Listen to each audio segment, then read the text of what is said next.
Hello बच्चों, इससे पहले आप लोग जो पढ़े हैं उसमें क्या पढ़े थे? समानता श्रेणी या अर्थमेटिक प्रोग्रेशन जो होता है उसका हमने nth टर्म फाइंड करना सीखे थे, या nth टर्म दिया हुआ है तो नंबर ऑफ टर्म्स फाइंड करना सीखे थे।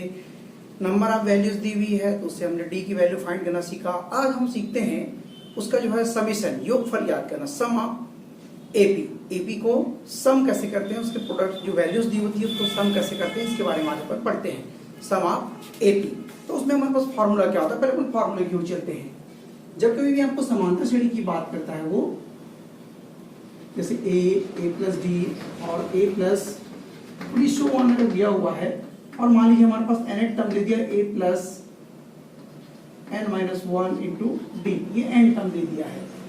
ये एक एपी है, एपी सीरीज में हमारे पास ये n टर्म दे दिया है और कहता है सभी को प्लस कीजिए। सभी को क्या करने बोल रहा है? प्लस करने के लिए बोल रहा है। तो ये प्लस होकर के कितना वैल्यू आपको प्राप्त होगी ये फाइंड करना है अपने को। तो इसको प्लस करने के लिए हमारे पास दो फार्मूले देता है। ये कौन कौन से फार्मूले देता है देखते हैं हमारे पास। नंबर फर्स्ट, ये हमारे पास पहला फार्मूला देता है कि जब ए व डी ज्ञात हो, when A and D is given. जब ए और डी अपने को पता हो, एन फाइंड है, ए डी एन, ये तीनों चीज अगर आपको ज्ञात है तब के लिए हम क्या करेंगे? तब हमारे पास फार्मूला होता है S N is equal to N by two twice A plus N minus one into D. ये इसका फार्मूला बनता है। कब के लिए? जब हमको ए भी मालूम है, एन भी मालूम है और डी भी मालूम है, लेकिन जनरली हम इसी का यूज करते हैं। जनरल फॉर्मेट के रूप में हम इसी को यूज करते हैं। इसी को हम दूसरे तरीके से भी लिख सकते हैं। जब हमको फर्स्ट टर्म पता हो, लास्ट टर्म पता हो, डी नहीं मालूम है, फर्स्ट टर्म, लास्ट टर्म और नंबर ऑफ टर्म मालूम है। नंबर सेकेंड, जब ए एल अंतिम पर एन या, तब हम क्या कर देते हैं? तब हमारे लिए फॉर्मूला होता है S N is equal of N by two A plus N. ये एक शॉर्टकट फार्मूला टाइप में हम लोग यूज करते हैं। ये जनरली इजी होता है। कई बार क्वेश्चन बनाने के समय क्या होता है, बहुत आराम से हम इसको बना सकते हैं, इसलिए हम लोग इसको ऐसा बनाते हैं। इसमें बहुत सारे क्वेश्चन आपको वैल्यू पुट किए फट से आंसर दे देगा, इतना लंबा चौड़ा नहीं करना पड़ेगा, तो हम इसको यूज करते हैं। अगर कोई छात्र इसको यूज नहीं करता, डायरेक्ट इससे बनाता है तो भी बनेगा, उसमें घबराने की कोई जरूरत नहीं है। चलिए एग्जांपल लेते हैं। एग्जांपल में अपन देखते हैं एक आध क्वेश्चन ले लिए, जैसे मान लीजिए 2, 4, 6, 8 सो ऑन। अब यहां पर लिख दिया कि 20 पदों तक योगफल ज्ञात करो, तक है ना। इसने बोल दिया 20 पद तक योगफल ज्ञात करो। तो हम कैसे ज्ञात करेंगे? तो सबसे पहला काम हमारे पास रहेगा, यहाँ पे लिखेंगे ए बराबर कितना आ गया 2। ये सॉल्यूशन निकालते हैं अपन। तो ए बराबर कितना मिल गया 2। फिर डी फाइंड कीजिए, तो 4 माइनस 2 इक्वल टू कितना मिल गया 2। एन की वैल्यू कितनी दी हुई है 20, और S 20 is equal to question mark. S N question mark होता है, लेकिन यहाँ पे एन की वैल्यू चूंकि फाइंड है 20, तो हम एस 20 इज इक्वल टू कितना लिख दिए क्वेश्चन मार्क। अब एस एन के फार्मूला लगा दो, चूंकि एस एन बराबर N by two 2a plus N minus one into D. इस फार्मूले क्वेश्चन दे दिया। एस एन की वैल्यू हमको निकालना है, तो एस 20 सब जगह एन पुट कर दिए 20। 2 ए की जगह कितना मान है 2, एन की जगह 20 ऋण 1, फिर यहाँ पे 2 आया, 2 रख दिए, 2 से कट जाएगा 2 दहां 20, तो बच गया 10। 2 दूनी 4, 20 में से गया 19, 19 दूनी 38। हल करेंगे इसको तो 10, 38 और 4 हो गया आपके पास 42, ये आ गया 420। ये आपका आंसर प्राप्त हो गया। S20 का मान कितना मिल गया 420। यानी कि आप अगर देखेंगे तो इसके 20 पदों का योगफल अपने को कितना मिल गया 420। सिंपल था, इस फॉर्मेट के यूज किया, इस फॉर्मूले को यूज किया, हमने बना दिया। इसमें बहुत ज्यादा मेहनत इसमें नहीं किया, सिंपल तरीके से क्वेश्चन आपको बन जाता है। फिर इसी प्रकार हमारे पास क्वेश्चन दे दिया, मान लो अगर ये प्रश्न को घुमाता है। अब ये हमारे पास प्रश्न घुमा दिया, प्रश्न को अगर ये चेंज करके हमारे पास देता है कि जस्ट इसका अपोजिट कुछ प्रश्न कहता है कि कितने पदों का योगफल इतना प्राप्त होगा। जैसे यहाँ पे क्वेश्चन दिया है 24, 21, प्रश्नावली का सवाल ले लेता हूं मैं। एक क्वेश्चन दिया है यहाँ पे, क्वेश्चन नंबर सेकंड यूज करते हैं अपन। यदि एपी में 24, 21, 18 के कितने पदों का योगफल, कितने पदों का योगफल 78 होगा। अब प्रश्न एकदम क्लियर है। प्रश्न में साफ कहता है कि यदि कोई समांतर श्रेणी है एपी में, यहां बोल दिया है कि समांतर श्रेणी में 24, 21 एक सीरीज है कि कितने पदों का योगफल जो है 78 होगा। प्रश्न क्लियर है कि हमको एसएन पहले से मालूम है और कितने शब्द का इस्तेमाल करें, कितने पद, पद मतलब एन का मान ज्ञात करना है कि कितने पद हैं उसको ज्ञात करना है। तो उसको ज्ञात करने के लिए हम क्या करेंगे, पहले मान रख देते हैं। हम फिर उसी प्रकार से पहले निकालेंगे ए का मान कितना है 24, अपन सॉल्यूशन निकाले, यहाँ पर सॉल्व करते हैं।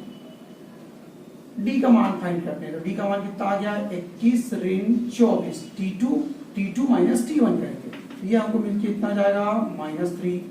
फिर आगे बढ़ते हैं, आप n की वैल्यू लेते हैं, तो n की वैल्यू अभी नहीं मालूम है मेरे को, तो क्वेश्चन मार्क लगा दिए। फिर Sn की वैल्यू हम मान के चलते हैं कि ये जो 78 है ये कब आएगा, जब Sn की वैल्यू फाइंड करेंगे तो हमको 78 मिलेगा। तो हमने यहाँ पे लिख दिया ये 78। अब इसको हल कर देते हैं, क्योंकि Sn बराबर n/2 2a plus n-1 into D, ये फॉर्मेट होता है। तो Sn की जगह हमने पुट कर दिया 78। n की वैल्यू मेरे पास कितनी है, नहीं है भाई मेरे पास तभी वैल्यू। फिर आगे चलता हूं, 2a की वैल्यू मैंने यहां पर दिया 24 प्लस n-1, डी की वैल्यू मेरे पास -3 है, सब वैल्यू को पुट कर दिया। अब आगे सॉल्व कर देते हैं, 78 इज इक्वल n/2। अब देखो ये अपॉन में 2 है, तो मैं इस 2 को इधर क्रॉस मल्टीप्लाई करके अपॉन की समस्या को खत्म कर लेता हूं ताकि मेरे को बनाने में सुविधा हो, और कोई बात नहीं है। तो इस 2 को मैं इधर मल्टीप्लाई कर लूंगा, ये मेरे को मिल गया n/2 का 2 हो गया वहां पर n, 24 दूनी हो गया 48 -3n और +3, मल्टीप्लाई कर दिया सबको। तो आगे आपको मिल गया 2 से गुणा करेंगे, 2 8 16 6 2 14 1 15 156। यहाँ पे आ गया 48 और 3 हो गया 51 51 -3n।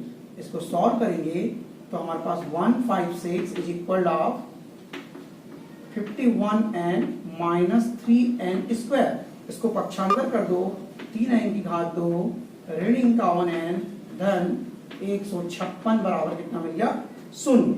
आप देख रहे हैं यहाँ पर हमको एक समीकरण प्राप्त हो जाता है, एक हमको यहाँ पर वर्ग समीकरण प्राप्त हो गया। n के फॉर्मेट में, जैसे x के फॉर्मेट में समीकरण होता है वैसे ये n के फॉर्मेट में एक आपको समीकरण मिल जाता है। तो इस समीकरण को हल करने के लिए हम क्या करेंगे, सबसे पहले 3 3 3 सब में वेस्ट हो रहा है तो छोटा कर लेते हैं इसको, 52। अब यहाँ पे देखिए 3 जो है शून्य हो जाएगा, तो अगले लाइन में आ जाएगा n² -17n धन 52 बराबर 0। अब आगे इसको हल करेंगे तो इसको गुणनखंड विधि से हल करना होगा, तो हल कर दीजिए। n² ऋण 13 चौक 52 होगा, तो 13n ऋण 4n धन 52 बराबर 0। हल करेंगे, जोड़ी बन रही है इसकी, तो यहाँ पे n और n ऋण 13 ऋण 4 n ऋण 13 बराबर 0। ये आ गया n ऋण 13 n-4 इज इक्वल 0। तो n-13 इज इक्वल 0 और n-4 is equal 0। That means n is equal to 13, n is equal to 4। तो आपका आंसर हो गया 13 और 4, 13 या 4। दोनों स्थिति में इसका उत्तर कितना आएगा, अगर 4 पदों का उत्तर निकालेंगे तो भी हमारे पास इसका उत्तर कितना मिलेगा 78 मिलेगा, और यदि हम 13 पदों का योगफल निकालेंगे तो भी इसका उत्तर कितना मिलेगा 78 मिलेगा। अब ये उसकी पोजीशन है, मुझसे कोई मतलब नहीं है। तो आप इसको देख सकते हैं कि योगफल निकालना बहुत सरल काम है। ये कब के लिए क्वेश्चन पढ़े, जब हमारे पास सामान्य तरीका देता है जिसमें कि ए डी और एन की बात की है, तब के लिए सारे क्वेश्चन आप इसको आराम से बना सकते हैं।